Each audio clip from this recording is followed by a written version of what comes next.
Hey, it's Karina again, back at you to give you another interview. This time I interviewed Fernando Quiñones again, but regarding the legal issues that involve his position as the president of the professional league here in Puerto Rico. So, let's get to it. I will give you back again the educational and work background that Fernando Quiñones presents itself. He has a lot of experience in law and in sports positions in cycling and basketball team until now being the president of the BSN. My favorite article that was written about him where he talked about how he didn't choose the sports industry, it chose him. Therefore, I relate to that a lot because I know that the passion that I had for sports from a young age was going to result in me studying sports. This time, the negotiation and law referring interview that I did with him was on the phone. Nevertheless, it was a successful and very insightful interview. For the first question I asked him was, what legal responsibilities do you encounter in the BSN? He said that there are many. Some are ordinary legal affairs, while business has labor laws, regulations in regards to employees, contracts, and obligations.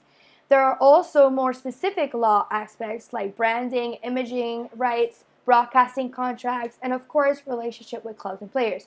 So in other words, many things that we're learning in our class. Here in Puerto Rico, there are 10 teams.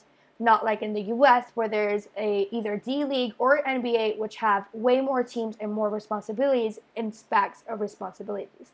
So for number 2, what procedures are involved in athletes' contract negotiation? A very important question to ask because it's what we will be talking a lot more in my class. He answered, in the BSN, players' contracts are between each club and its players. But the league sets some guidelines and provides a model contract that must be used, with some modification, of course. He then says that usually it's a straightforward negotiation between the club and the players, and sometimes an agent represents the player. In some cases, the parties can't reach an agreement in either a payment or terms of agreement. Then they will come an arbitrator to do the procedures to concentrate on finding an agreement.